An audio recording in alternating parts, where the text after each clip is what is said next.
أعوذ بالله من الشيطان الرجيم بسم الله الرحمن الرحيم والتين والزيتون وطور سينين وهذا البلد الأمين لقد خلقنا الإنسان في أحسن تقويم صدق الله العظيم رب اشرح لي صدري ويسر لي أمري واحلل عقدة من لساني يفقه قولي আমরা শুরুতে আল্লাহ রাব্বুল ইজ্জা ওয়াল জালালের দরবারে শুকরিয়া জ্ঞাপন করছি যে আল্লাহ তাআলা আমাদেরকে সাইয়্যিদুশ শুহুর 12 মাসের মধ্যে থেকে শ্রেষ্ঠতম মাস রমাদানুল মুবারাকে ইফতারির পূর্ব মুহূর্তে মহাবিশ্বের মহাবিশ্বয় মহাগ্রন্থ আল কোরআন আল কারীম থেকে সরাসরি কিছু কথা শুনবার জন্য একত্রিত হওয়ার সুযোগ করে দিয়েছেন। আমরা সবাই পড়ছি কালিমাতুশ শুকর আলহামদুলিল্লাহ। শুরুতেই সূরাতুত তিনের কয়েকটা আয়াত তেলাওয়াত করেছি। এটা কালামুল্লাহ মাজিদের 95 নম্বর সূরা। এই সূরাটা মক্কাতুল মুকাররমাতে নাজিল হয়েছে। এই সূরার আয়াত সংখ্যা 8টা। এই সূরার শুরুতে আল্লাহ তাআলা 4টা কসম করেছেন, ওয়াত-তিনি ওয়াজ-জাইতুনি ওয়া-তুরি সিনিনা ওয়া হাযাল বালাদিল আমিন। ওয়াত-তিন তিনের কসম, ওয়াজ-জাইতুন জাইতুনের কসম, ওয়া-তুরি সিনিন সিনাই পর্বতের কসম, ওয়া হাযাল বালাদিল আমিন আর নিরাপদ শহরের কসম। তো 4টা শপথ করেছেন বা আল্লাহ তাআলা কসম করেছেন। কসম দিয়ে আল্লাহ তাআলা কোরআনের অনেক সূরা শুরু করেছেন। যেমন একটা সূরায় আল্লাহ ফজরের সময়ের কসম করেছেন, আল্লাহ বলেছেন ওয়াল ফাজর। আল্লাহ আকাশের কসম করেছেন ওয়াস-সামা ইযাতিল বুরুজ। আল্লাহ তাআলা সূর্যের কসম করেছেন ওয়াশ-শামসি ওয়া দুহাহা। এভাবে আল্লাহ তাআলা তার সৃষ্টির অনেক কিছুর কসম করে গুরুত্বপূর্ণ কোনো মেসেজ বা বার্তা আমাদের সামনে হাজির করেন। তো এই সূরাতে আল্লাহ তাআলা 4টা জিনিসের কসম করে একটা খুবই গুরুত্বপূর্ণ বার্তা মানব মণ্ডলীর জন্য এই সূরাতে তিনি হাজির করেছেন। এই সূরাটা আমাদের অনেকেরই মুখস্থ আলহামদুলিল্লাহ, এবং আল্লাহ রাসূল সাল্লাল্লাহু আলাইহি ওয়াসাল্লাম প্রায় বিভিন্ন নামাজে এই সূরাটা তেলাওয়াত করতেন। বারা ইবনে আযিব রাদিয়াল্লাহু তাআলা আনহু উনি বর্ণনা করেন যে আমি একবার এশার সালাতে আল্লাহ রাসূল সাল্লাল্লাহু আলাইহি ওয়াসাল্লামের কণ্ঠে নামাজে সূরা 3 তিনি তেলাওয়াত করেছেন, আমি নিজ কানে শুনেছি, এবং ওনার কণ্ঠ যে এত মধুর ছিল, আমার জীবনে এত সুমধুর কণ্ঠের তেলাওয়াত আমি শুনি নাই। আল্লাহর হাবিব সাল্লাল্লাহু আলাইহি ওয়াসাল্লামের কোরআন তেলাওয়াতের যে কণ্ঠ এত সুমিষ্ট ছিল, এত চমৎকার ছিল, শুধু তেলাওয়াত শুনেই অনেকে শাহাদা পড়ে মুসলমান হয়েছে। আবু জাহেল মক্কায় নিষেধ করতো যে কেউ যাবা না মুহাম্মদের কাছে, সে পাগল, সে গণক, সে মিথ্যাবাদী, সে জাদুকর, সে স্বামী স্ত্রীর মধ্যে বিচ্ছিন্নতা নিয়ে আসে, সে বাবা ছেলেকে আলাদা করে দেয়, তার কাছেই যাবা না, আর সে যা বলে শুনবাই না, কানে আঙ্গুল দিয়ে রাখবা। তো মানুষকে যেটা নিষেধ করা হয় বেশি, মানুষের ওইটার ব্যাপারে আগ্রহ থাকে বেশি। সে যত নিষেধ করতো মানুষ আরো বেশি বেশি যেয়ে শুনতো। মানুষকে সে কি বারণ করবে, সে দিনের বেলা নিষেধ করতো, রাতে যে লুকিয়ে লুকিয়ে নিজেই তেলাওয়াত শুনতো। তাহলে চিন্তা করেন যে আল্লাহর হাবিব সাল্লাল্লাহু আলাইহি ওয়াসাল্লামের কোরআনিক রেসিটেশন কত চমৎকার মেলোডিয়াস ভয়েস হলে স্বয়ং আবু জাহাল রাত্রিবেলা লুকিয়ে লুকিয়ে কোরআন তেলাওয়াত শুনতে যেত আল্লাহর হাবিব সাল্লাল্লাহু আলাইহি ওয়াসাল্লামের কণ্ঠে। তো রাসূল সাল্লাল্লাহু আলাইহি ওয়াসাল্লাম সূরাতুত 3টা এশার সালাতে তিনি তেলাওয়াত করেছেন, এই মর্মে হাদিসে পাওয়া যায়। এবং এই সূরাটা একটা ফলের নামে সূরা। 3 একটা ফল, আরব বিশ্বে খুব বেশি হয় 3 ফল। আমরা বাংলাদেশে ডুমুর বলি, ইংরেজিতে ফিগ বলে, ফিগ ট্রি। তো ফলের নামে বেসিক্যালি আল্লাহ তাআলা এই সূরাটাকে, এই চ্যাপ্টারটাকে ডেডিকেট করেছেন। আমরা সূরাকে ইংরেজিতে চ্যাপ্টার বলি। কোরআনে 114টা চ্যাপ্টার, এর মধ্যে এই সূরাটা হচ্ছে ফলের নামে ডেডিকেটেড। বিভিন্ন নামে খুব ইনক্লুসিভ হয়েতে আল্লাহ তাআলা কোরআনে সূরাগুলো দিয়েছেন। কোরআনে আপনি প্রাণীর নামে সূরা পাবেন, প্রাণী। মানুষের নামে সূরা পাবেন। মানুষের মধ্যে 3 ভাগ, মুমিন, তারপর কাফির, এরপর মুনাফিক। প্রত্যেকের নামে সূরা। সূরাতুল মুমিনুন আছে, সূরাতুল কাফিরুন আছে, আবার সূরাতুল মুনাফিকুন আছে। আমাদের দৃশ্য জগতের সবচেয়ে বড় প্রাণীটা হচ্ছে হাতি, তাই না? এই হাতির নামে একটা সূরা আছে। বলেন তো এই সূরার নাম কি? সূরা ফিল। তারপর আমরা যে দেখি আমাদের দৃশ্য জগতের সবচেয়ে ছোট প্রাণী হচ্ছে পিঁপড়া। পিঁপড়ার নামে একটা সূরা আছে, সূরা আন-নামল। আন-নামল মানে পিঁপড়ার সূরা। মাকড়সার নামে সূরা আছে, সূরাতুল আনকাবুত। তারপর গোষ্ঠীর নামে সূরা আছে, সূরাতুল আলে ইমরান। বংশের নামে সূরা আছে, সূরাতুল কুরাইশ, কুরাইশ বংশের নামে সূরা। এইভাবে খুব ইনক্লুসিভ হয়েতে এমন কিছু নাই যে আল্লাহ তাআলা উল্লেখ করেন নাই। মা ফাররাতনা ফিল কিতাবি মিন শাই, উল্লেখ করে নাই কোরআনে এমন কিছু নাই, সব কিছু আল্লাহ তাআলা উল্লেখ করেছেন। তো এই সূরাটা হচ্ছে একটা ফলের নামে। ফলটার নাম হচ্ছে 3 ফল। আল্লাহ তাআলা বলছেন ওয়াত-তিন, তিনের শপথ। আমি একবার সরল বঙ্গানুবাদ করি, এরপর আমি তাফসিরে ঢুকি। তিনের শপথ, ওয়াজ-জাইতুন, জাইতুনের শপথ, ওয়া-তুরি সিনিন, সিনাই পর্বতের শপথ, ওয়া হাযাল বালাদিল আমিন, এই নিরাপদ শহরের শপথ। লাকাদ খালাকনাল ইনসানা ফি আহসানি তাকওয়িম, নিশ্চয় আমি মানুষকে খুব চমৎকার সুন্দর অবয়বে সৃষ্টি করেছি। সুম্মা রাদাদনাহু আসফালা সাফিলিন, এরপরে তাকে আবার নিচু থেকে নিচুর দিকে নামিয়ে দিয়েছি। ইল্লাল্লাযীনা আমানু ওয়া আমিলুস সলিহাত, তবে তারা ছাড়া যারা ঈমান এনেছে এবং সৎকর্ম করেছে। ফালাহুম আজরুন গায়রু মামনুন, তাদের জন্য আছে অফুরন্ত পুরস্কার।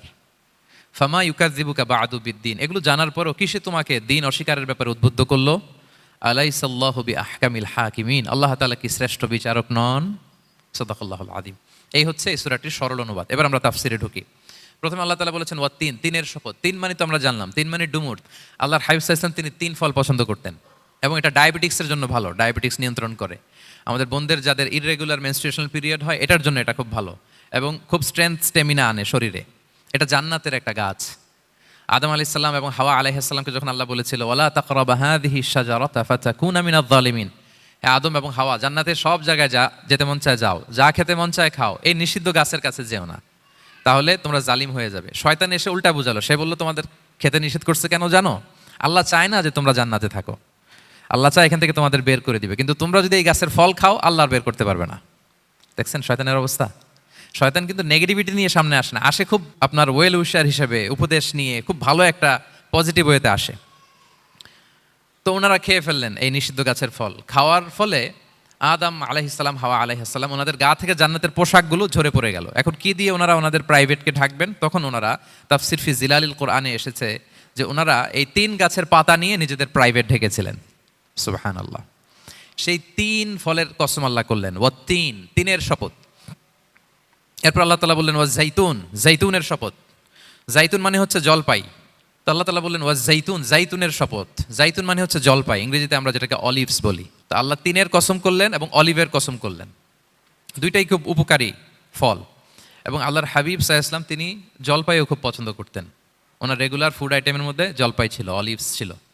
এটা পাহাড়ি এরিয়া, মরুভূমিতে হয় এবং রাসূল সাল্লাল্লাহু আলাইহি ওয়াসাল্লাম বলেছেন কুলু যাইত ওয়াদ-দাহিনু ফাইন্নাহু মিন শাজারাতিন মুবারাকা, তোমরা অলিভ অয়েল এটা খেও এবং এটা গায়ে মালিশ করো, কেননা এটা বরকতময় একটা গাছের ফল, শাজারা মুবারাকা।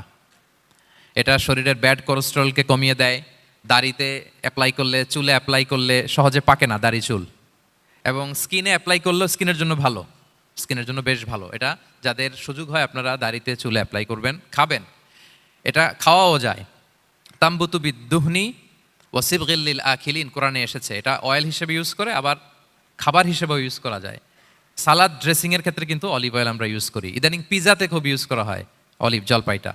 তো এটা আপনারা খেতে পারেন, এটা খুবই সুস্বাদু। এবং জলপাই গাছের মানে জাইতুন গাছের ডালের মেসওয়াক খুব ভালো হয়। আল্লাহর হাবিব সাল্লাল্লাহু আলাইহি ওয়াসাল্লাম জাইতুনের ডাল দিয়ে মেসওয়াক করতেন। তিনি বলতেন নি'মা সিওয়াকিয়া জাইতুন, সবচেয়ে শ্রেষ্ঠ মেসওয়াক হচ্ছে জাইতুনের, মিনাশ শাজারাতিল মুবারাকা, কারণ এটা বরকতময় গাছের ডালা। এবং ফাইন্নাহু সিওয়াকি ওয়া সিওয়াকুল আম্বিয়া মিন ক্বাবলি, এই জাইতুনের ডাল দিয়ে আমিও যেমনি মেসওয়াক করি, আমার আগে যত নবী পৃথিবীতে এসেছে সবাই জাইতুনের ডাল দিয়ে মেসওয়াক করতো। আল্লাহ বলেন ওয়াত-তিনি ওয়াজ-জাইতুন, তিনের শপথ আর জাইতুনের শপথ। এরপর আল্লাহ তাআলা বললেন ওয়াতুরি সিনিন, সিনাই পর্বতের শপথ। প্রথমে দুইটা ফলের শপথ করলেন, এবার একটা পাহাড়ের শপথ করতেছেন। আপনারা কি তুর পাহাড়ের নাম শুনেছেন? হ্যাঁ শুনেছেন।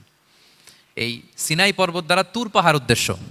এটা মিশরের একটা পাহাড়, অনেক উঁচু, 2285 মিটার উঁচু।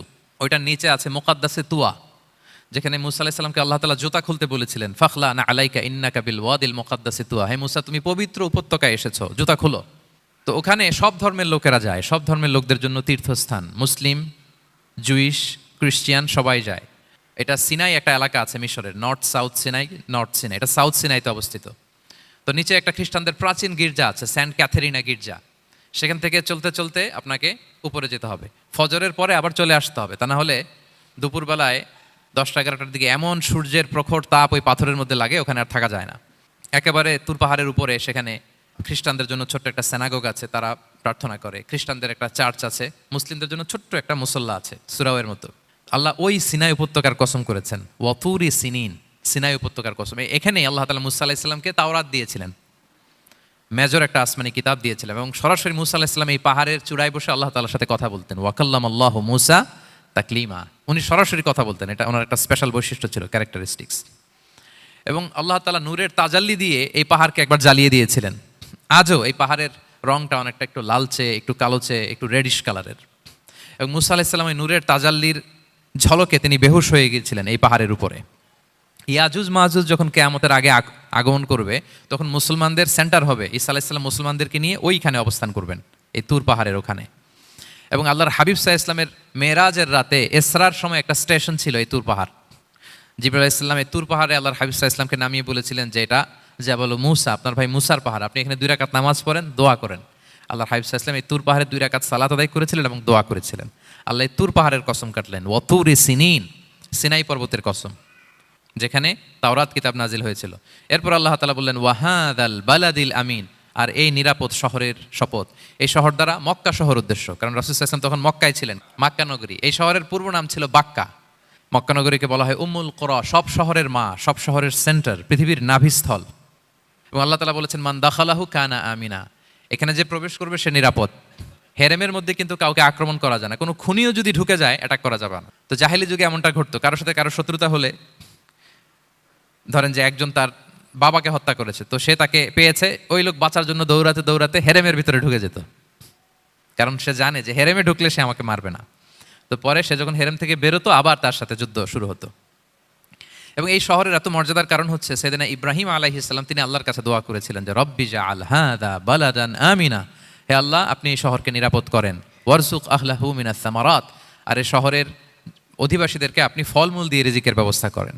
এখনো দেখবেন যে সারা পৃথিবীতে যেই ফল নাই মক্কাতে ওই ফল আছে, সারা পৃথিবী থেকে ফল ওখানে যায়। এবং মক্কার নেইবরিং সিটি তায়েফ, সেখানে অনেক ফল উৎপাদিত হয়, এখানে আসে।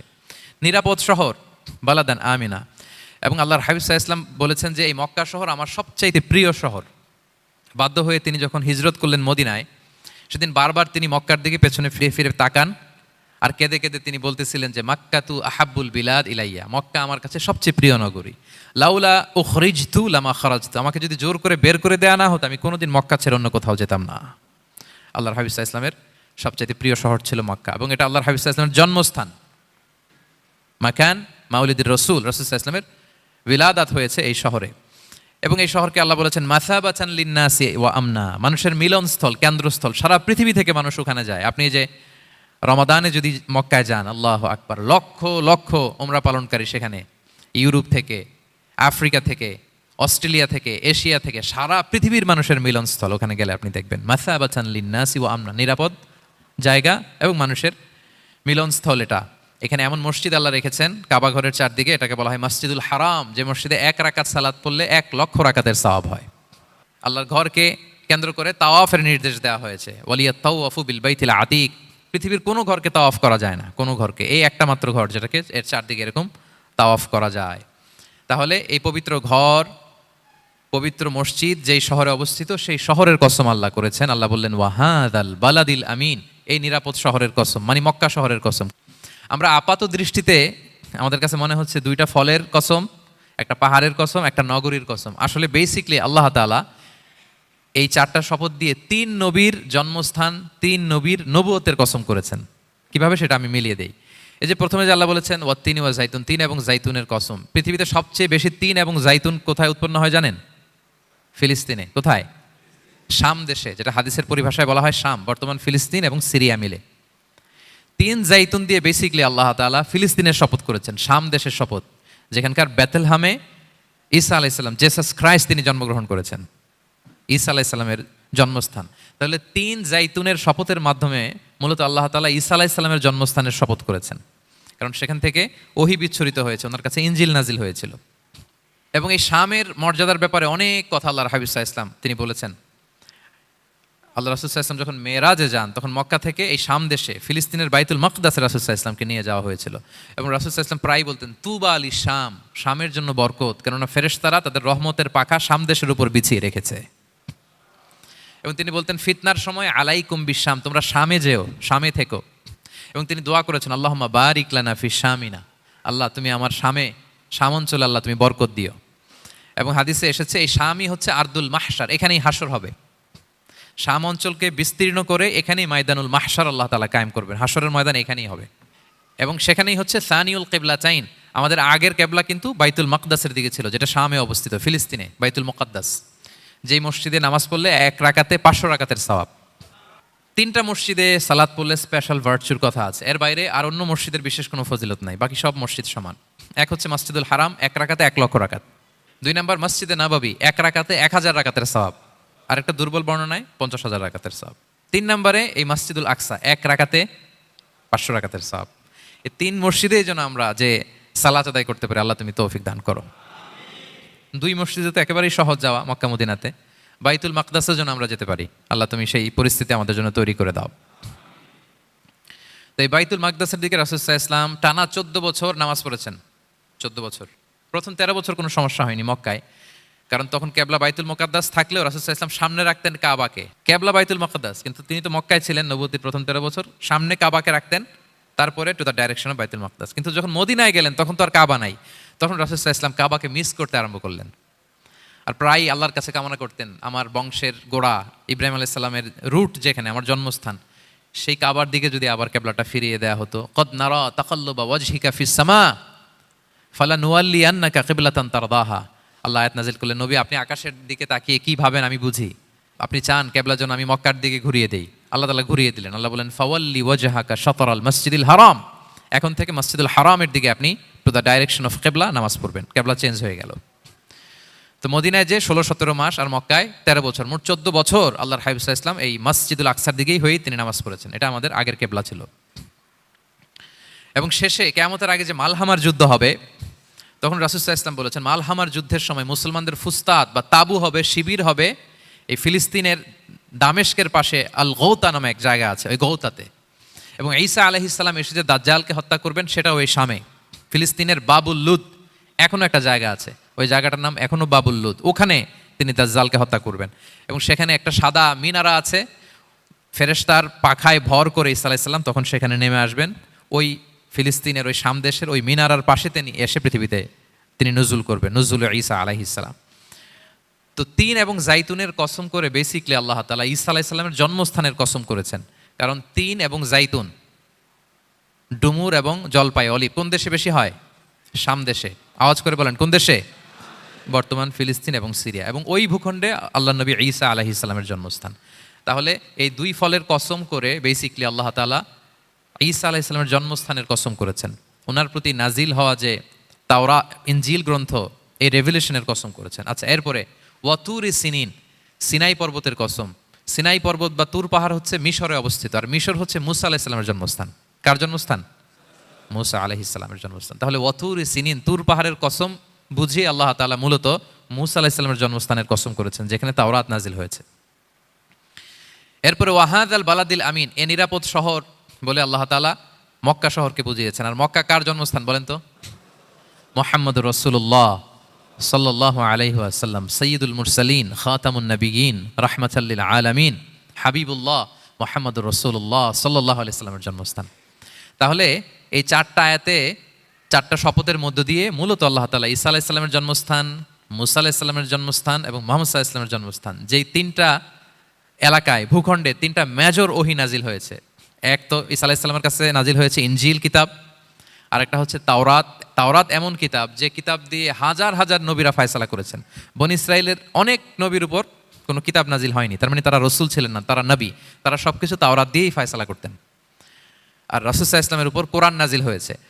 তার মানে প্রথম চারটি শপথ দিয়ে বেসিকলি ইনজিলের শপথ, তাওরাতের শপথ এবং কোরআনের শপথ। বুঝতে পেরেছেন সবাই? আল্লাহ ওহির শপথ করেছেন। দেখেন, ফল, পাহাড়, নগরী মাড়িয়ে সারা পৃথিবী ঘুরিয়ে আপনাদেরকে শেষ পর্যন্ত ইনজিল, তাওরাত এবং কোরআনে নিয়ে আসছেন, আমার সাথে আসছেন। হ্যাঁ, এই রেভেলেশনের শপথ আল্লাহ করেছেন। তাহলে ওয়াত্তিনি ওয়াজ্জাইতুনি ওয়াতুরি সিনিনা ওয়া হাযাল বালাদিল আমিন, এই চার আয়াতে চারটা শপথের মধ্য দিয়ে মূলত আল্লাহ তাআলা আসমান থেকে নাজিল হওয়া যে ওহী, এই ওহির শপথ অথবা ওহী যেই ভূখণ্ডে নাজিল হয়েছে সেই ভূখণ্ডগুলোর শপথ করে আল্লাহ একটা গুরুত্বপূর্ণ কথা বলবেন। সেটা কি? আল্লাহ তাআলা বললেন লাকাদ খালাকনাল ইনসানা ফি আহসানি তাকওয়িম, আর আমি মানুষকে অত্যন্ত চমৎকার অবয়বে সৃষ্টি করেছি, চমৎকার গঠনে, চমৎকার স্ট্রাকচারে, ডিজাইনে সৃষ্টি করেছি। মানুষের দৈহিক অবকাঠামো গঠন এটা যেমনি চমৎকার, মানুষের ইন্টেলেকচুয়াল কাঠামো এটা চমৎকার, মানুষের আচরণগত যে বিহেভিয়ারাল ট্রেটস, ক্যারেক্টারিস্টিক্স এটাও চমৎকার। প্রত্যেক দিক থেকে আল্লাহ তাআলা নান্দনিকভাবে মানুষকে তিনি তৈরি করেছেন। আমরা যদি দেহের কথা বলি, হিউম্যান অ্যানাটমি নিয়ে যাদের ধারণা আছে, আপনি শুনলে অবাক হবেন, এত জটিলভাবে আমাদের দেহটা ফাংশন করে। ঠিক যেই মুহূর্তে আমি কথা বলতেছি আমার ব্রেইন সচল, আমার নার্ভ সিস্টেম সচল, হেয়ারিং সিস্টেম, স্মেলিং সিস্টেম, আমার এই যে হার্ট সচল, সিস্টোলিক ডায়াস্টোলিক অলিন্দ নিলয় হচ্ছে, আমার লাং কাজ করতেছে, কিডনি ইজ ওয়ার্কিং পারফেক্টলি, সব কিছু কাজ করতেছে। এত সূক্ষ্মভাবে আমাদের দেহটা কাজ করে, এটাকে ইংরেজিতে বলে মরফোলজি, আকৃতি সংক্রান্ত যে বিদ্যা। এটা নিয়ে যদি আপনি দেখেন যে মানুষের হাত কিভাবে কাজ করে, মানুষের পা কিভাবে কাজ করে, মানুষের হিউম্যান ব্রেইন কিভাবে কাজ করে, আপনি অবাক হবেন। এবং আল্লাহর যে সেট আপ, লাকাদ খালাকনাল ইনসানা ফি আহসানি তাকওয়িম, নিশ্চয় আমি মানব জাতিকে চমৎকার অবয়বে তৈরি করেছি। আপনি যদি অবয়বটা দেখেন, আমাদের স্ট্রাকচার, এর চেয়ে সুন্দর করে আর তৈরি করা যেত না, এর চেয়ে সুন্দর আর হতে পারে না। যেখানে যা দেয়ার, মাথার চুল থেকে পায়ের নখ পর্যন্ত, আপনি একটা ডিজাইনে, স্ট্রাকচারে, সেট আপে আপনি ভুল ধরতে পারবেন না। যেখানে যেটা দরকার, আপনি একটু খেয়াল করে দেখেন যে এই যে আমাদের চোখ, চিকিৎসা বিজ্ঞান বলতেছে যে মানুষ 10 মিলিয়নেরও বেশি রং শনাক্ত করতে পারে। Human eyes can identify more than 10 million colours. 10 মিলিয়নেরও বেশি রং আমরা আমাদের চোখ দিয়ে শনাক্ত করতে পারি। সুবহানাল্লাহ, সুবহানাল্লাহ বিহামদি। আচ্ছা, চোখের সেট আপটা একটু যদি খেয়াল করেন, দেখেন আমার এই চোখ এখানে না থাকে, এটা যদি জাস্ট 2 ইঞ্চি উপরে এখানে হইতো, এইটা যদি কপালে যদি আমাদের চোখ হইতো, কি অবস্থা হইতো বলেন তো? সিজদা দিতে পারতেন আল্লাহকে? বলেন, দিতে পারতেন? আচ্ছা, আমরা কিছু খাওয়ার সময় আমরা কি করি? ওইটা ভালো আছে কিনা, পচে গেল কিনা, স্মেলটা আগে দেখি, তারপরে খাই। দেখেন কত চমৎকার সেট আপ। একটু খেয়াল করেন, এই নাকের সেট আপ যদি এইখানে না থাকে, আমাদের নাক যদি পেছনে থাকতো, খাওয়ার সময় খাবারটা বাসি কিনা, ভালো আছে কিনা কি করতেন? লাকাদ খালাকনাল ইনসানা ফি আহসানি তাকওয়িম। আচ্ছা দেখেন, এই যে আমরা কান দিয়ে শুনি, এই যে কান পেঁচানো, মনে করেন না যে এমনি এমনি পেঁচানো, এই পেঁচানো, এটা এই পথ না থাকলে আমরা শুনতেই পেতাম না। এটা এমনভাবে সেট আপ করা, এটা এই ইথারে ভাষা তরঙ্গকে এয়ার ড্রামের ভেতরে সুন্দরভাবে ইনপুট করে, নাহলে আমরা শুনতে পেতাম না। আপনার এই কান কেটে ফেলে দিলে আপনি শুনতে পারবেন না। এটা এইভাবেই যেতে হবে, সুরঙ্গটা এইভাবে তৈরি হইতে হবে। আচ্ছা দেখেন, আপনার কান, এই কান যদি এইখানে না থেকে আপনার ডান বগলের নিচে হইতো, বাম কান যদি বাম বগলের নিচে হইতো, তাহলে কি হইতো বলেন? আজকে আমার ওয়াজ কিভাবে শুনতেন বলেন দেখি, কিভাবে শুনতেন? বুদ্ধি আছে বলে যে হুজুর এইভাবে শুনতাম। সুবহানাল্লাহ, সুবহানাল্লাহ। লাকাদ খালাকনাল ইনসানা ফি আহসানি তাকওয়িম। আমি মানুষকে সবচেয়ে সুন্দর সর্বোত্তম গঠনে তৈরি করেছি। দেখেন, কান দুইটা ওইখানে থাকলে কথা শুনতে হইলে হাত উঁচু করে রাখা লাগতো। আল্লাহ, আপনি একটা একটা অঙ্গ দেখেন, ঠিক যেখানে যেটা যেভাবে সেট করা দরকার, আল্লাহ তাআলা দয়া করে অনুগ্রহ করে ঠিক সেভাবে তিনি সেট করেছেন।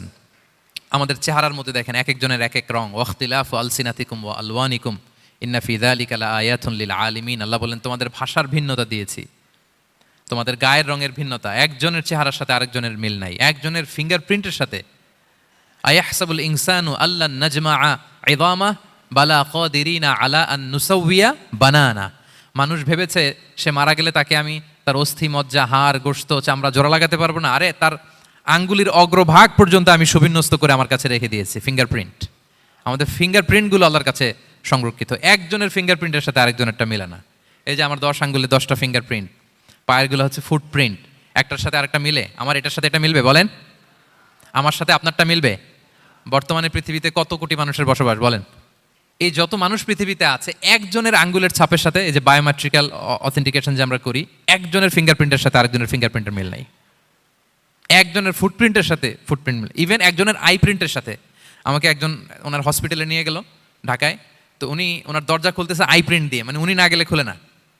উনি আর ওনার খুব কাছের স্টাফ, এটা গুরুত্বপূর্ণ একটা অফিস, তো উনি চোখ দিল, আই প্রিন্ট নিল, এরপরে দরজা খুলে যাচ্ছে। দেখেন, একজনের আই প্রিন্টের সাথে আরেকটা আই প্রিন্ট মেলে না। সুবহানাল্লাহ। প্রিয় ভাইরা, একজনের ফিঙ্গারপ্রিন্টের সাথে আরেকজনের ফিঙ্গারপ্রিন্টের কোনো মিল আছে পৃথিবীতে? ফুটপ্রিন্টের সাথে, আই প্রিন্টের সাথে? কারণ ডিজাইনারটা কে বলেন তো? হুয়াল্লাযী ইউসাউবিরুকুম ফিল আরহামি কাইফা ইয়াশা। মায়ের পেটে থাকতেই আল্লাহ তাআলা এগুলো ডিজাইন করে দিয়েছেন। আমি কেমন হব, আমার বৈশিষ্ট্য কেমন কেমন হবে। এই যে আমি যে আমার বাবা দাদা 14 পুরুষের ডিএনএ বয়ে বেড়াই, এগুলো সব নিয়ে আমার বৈশিষ্ট্য, আমার কণ্ঠস্বর, আমার ক্যারেক্টারিস্টিক্স, আমার ফিচার কেমন হবে, সব তিনি আল্লাহ তাআলা মায়ের পেটে থাকতে ডিজাইন করে দিয়েছেন। সুবহানাল্লাহ। আল্লাহ বলছেন, লাকাদ খালাকনাল ইনসানা ফি আহসানি তাকওয়িম। প্রিয় ভাইরা, কসম করার পরে আল্লাহ যে কথাটা বলেন, এটা অনেক গুরুত্বপূর্ণ, খুবই গুরুত্বপূর্ণ বার্তা। আল্লাহ চারটা কসম করে, তিনটা নবীর জন্মস্থানের শপথ করে তিনি বললেন, লাকাদ খালাকনাল ইনসানা ফি আহসানি তাকওয়িম। নিশ্চয় আমি অত্যন্ত চমৎকার আকৃতিতে মানুষকে তৈরি করেছি। মানুষের গঠন এরকম, মাথা থেকে পা পর্যন্ত। আমি তো দু একটার কথা বললাম, চোখ, নাক, কান। আপনি একটা একটা করে যদি ধরেন, আমাদের হেয়ারিং সিস্টেম কীভাবে কাজ করে, হেয়ারিং নার্ভ কীভাবে কাজ করে, আমাদের সেন্সেশন কীভাবে কাজ করে, আমাদের ব্রেন কীভাবে কাজ করে। আমাদের এক একজনের ব্রেন 1.5 কেজি ওজন, 3 পাউন্ডের মতো একটা সুস্থ মানুষের অ্যাভারেজ ব্রেনের ওজন। এই ব্রেনের মেমোরি হচ্ছে 2.5 মিলিয়ন গিগাবাইট। আপনার মোবাইলে স্পেস কত বলেন, মেমোরি কত? হ্যাঁ, 512 জিবি। আর আমার আর আপনার ব্রেইনের যে মেমোরি, এই মেমোরি হচ্ছে 2.5 মিলিয়ন গিগাবাইটস। আল্লাহ, এই যে প্রতি মুহূর্তে আমাদের নিউরন কানেক্টিভিটি হচ্ছে, ব্রেনের স্নায়ুগুলোর যত কানেক্টিভিটি হয়, যত আমরা চিন্তা করে ব্রেনকে খাটাই, নতুন নতুন জিনিস আমরা তৈরি করতে পারি। এবং এমনভাবে আল্লাহ তাআলা এমন সফিস্টিকেটেড ব্রেইন আল্লাহ মানুষকে দিয়েছে, মানুষ পারে না এমন কিছু নাই। মানুষ যা কল্পনা করতে পারে মানুষ তা করে দেখাতে পারে। এজন্য আমাদের কল্পনার জানালাটাকে বড় করতে হবে। আই রিপিট, মানুষ যা কল্পনা করতে পারে, ইমাজিন করতে পারে, সেটা মানুষ করে দেখাতে পারে। ওই ক্যাপাসিটি দিয়ে আল্লাহ তাআলা মানুষকে তৈরি করেছেন। সুবহানাল্লাহ, সুবহানাল্লাহ।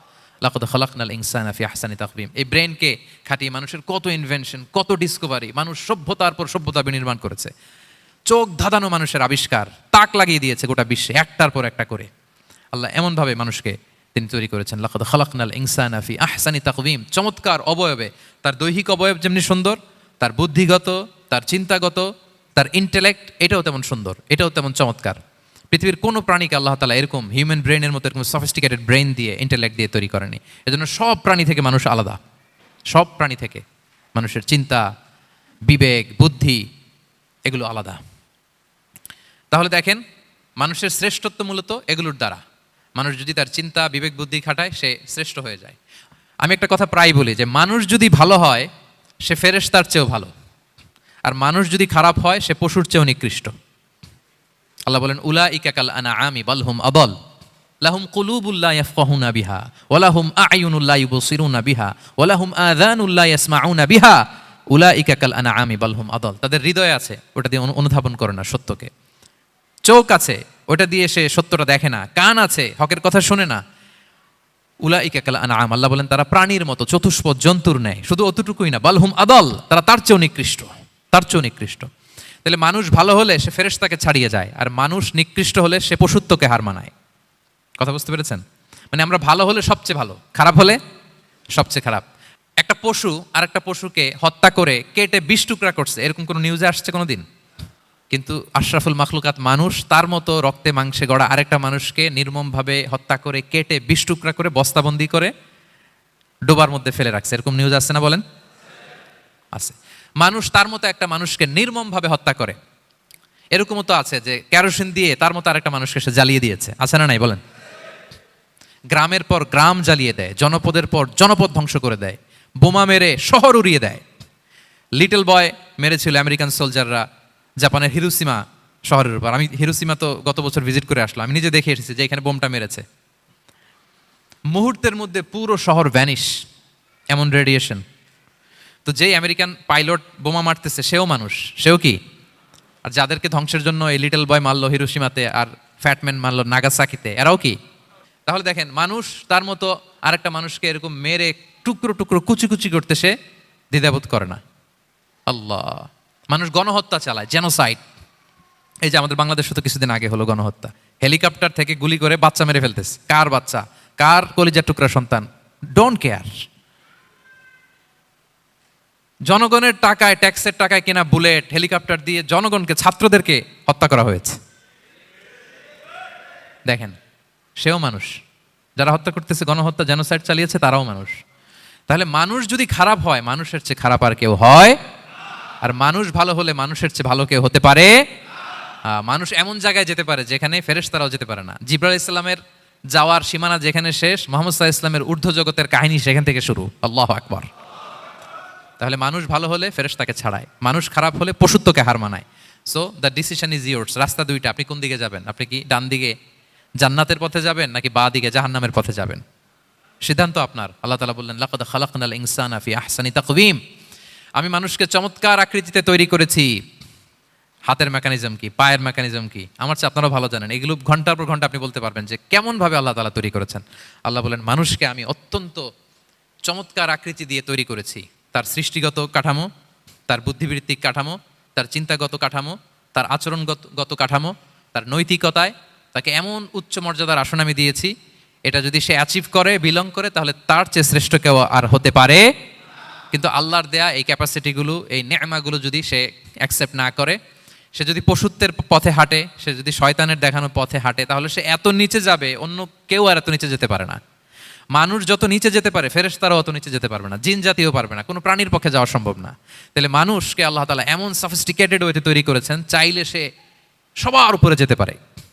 আবার চাইলে আল্লাহর দেয়া নেয়ামতগুলোকে যদি সে ভিন্ন খাতে প্রবাহিত করে, সে সবচেয়ে নিকৃষ্ট হতে পারে।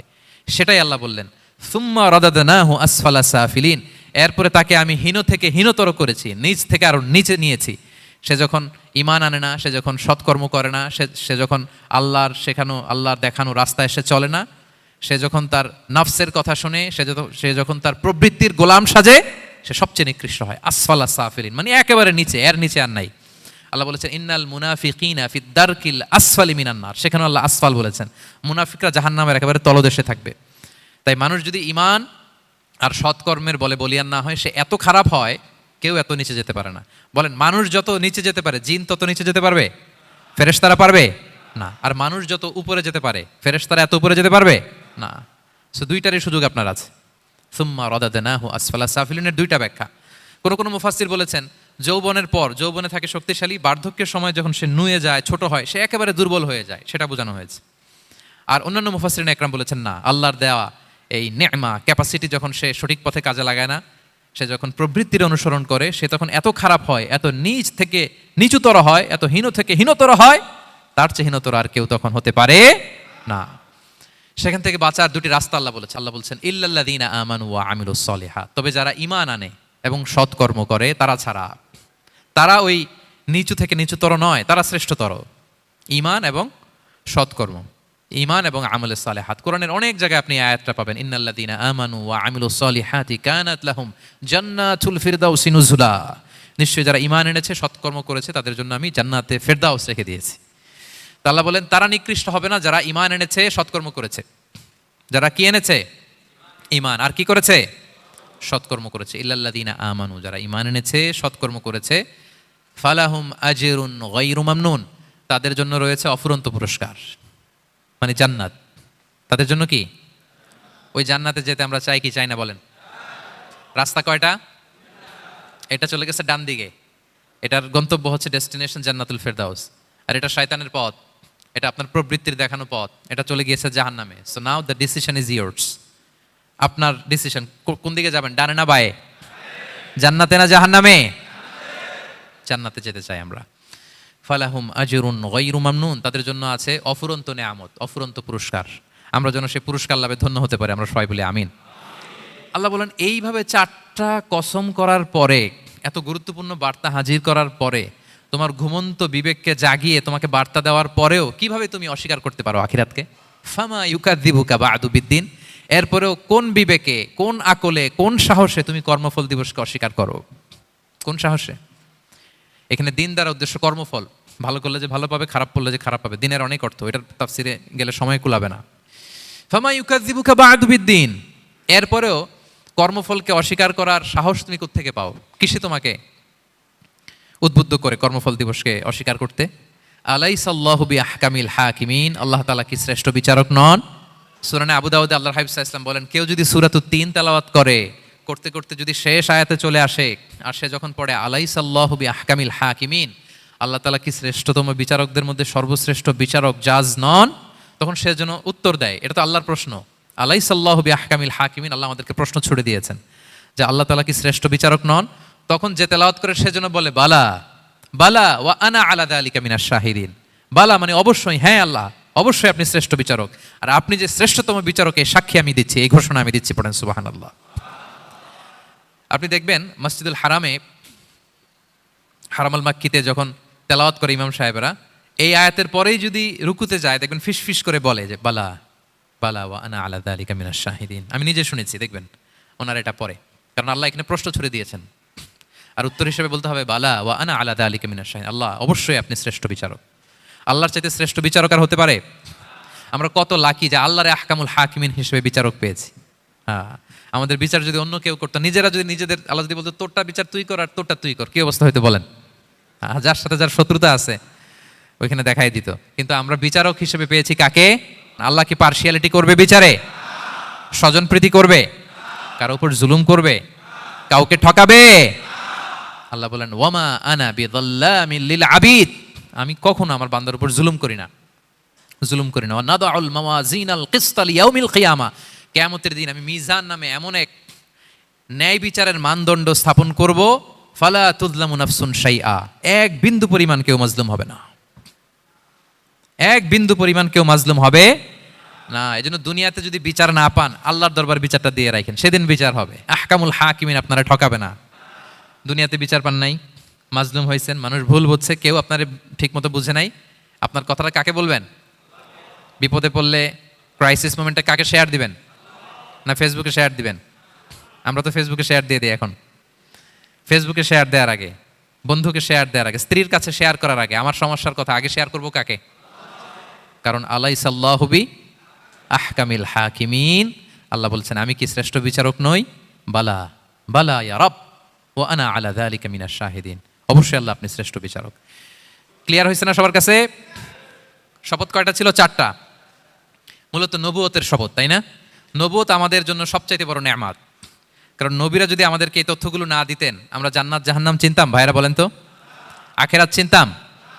এই যে আখেরাত হবে, পুলসিরাত হবে, day of judgment, day of accountability, আল্লাহর সুপ্রিম কোর্টের কাঠ গড়ায় পাই টু পাই হিসাব দিতে হবে, নবীরা না এসে বললে আমরা এত বুঝতাম না। নবীরা জান্নাত জাহান্নাম চিনিয়েছে, আল্লাহর বিশদ পরিচয় আমাদের সামনে তুলে ধরেছে, আখিরাতের পরিচয়, লাইফ আফটার ডেথ কিরকম হবে, সবকিছু আমাদের কাছে তুলে ধরেছে। সো নবুয়ত আল্লাহ তাআলার পক্ষ থেকে অনেক বড় নেয়ামত। 2 নম্বর নেয়ামত হচ্ছে আল্লাহ তাআলা আমাদেরকে যে ক্যাপাসিটি দিয়েছে, বুদ্ধিমত্তা, ইন্টেলেক্ট, বিচার বিশ্লেষণ, যেটা দিয়ে আমরা অন্যান্য সব প্রাণী থেকে আলাদা, এটাও আল্লাহর বড় নেয়ামত। এই নেয়ামতের শুকরিয়া যেন আমরা করি। এবং আমি যেটা বলেছি, মানুষ যেটা কল্পনা করতে পারে সেটা সে করেও দেখাতে পারে। সো আল্লাহ তাআলা যাকে যেই কোয়ালিটি দিয়েছে, ক্যাপাসিটি দিয়েছে, আমরা যেন এই নেয়ামতের শুকরিয়া করি। নেয়ামতের শুকরিয়া করলে এই নেয়ামত দেওয়ার ধারাবাহিকতা এটা বাড়িয়ে দেয় কে? লা ইন শাকারতুম লা আযীদান্নাকুম ওয়া লা ইন কাফারতুম ইন্না আযাবি লাশাদীদ। শুকরিয়া করলে নেয়ামত আরো বাড়িয়ে দেব। তাহলে প্রথম নেয়ামত ছিল নবুওয়াত, প্রফেটহুড, প্রফেসি, এটা অনেক বড় নেয়ামত। এই রেভেলেশন এসে আমাদেরকে এনলাইটেন করেছে। তা না হলে আমাদের গডকে, গডের ফিচার কি, আখেরাত কি, জান্নাত কি, জাহান্নাম কি, the concept of punishment, concept of আখেরা, কিছুই আমরা ভালোভাবে বুঝতাম না। এটার শপথ আল্লাহ করেছেন। আল্লাহ আমাদেরকে নেয়ামত দিয়েছেন, ক্যাপাসিটি দিয়েছেন, সক্ষমতা দিয়েছেন, সবচাইতে সফিস্টিকেটেড ব্রেন দিয়ে তৈরি করেছেন, এটা একটা বড় নেয়ামত। এবং রাস্তা দেখিয়ে দিয়েছেন, হয় ডানে নয় বায়ে। এবং তিনি আশ্বাস দিয়েছেন যে তোমাদেরকে সঠিক ফায়সালার মাধ্যমে বিচার করা হবে সেদিন। তাই আমাদের বিপদে আপদে সবসময় আমরা যেন ফরিয়াদ করি এক মহান সত্তার কাছে। বলুন তো আওয়াজ করে, তিনি কে? আল্লাহর কাছে যেন আমরা ফরিয়াদ করি। আল্লাহ তাআলা আমাদের সবাইকে কথাগুলো বুঝার ও আমল করার তৌফিক দান করুক।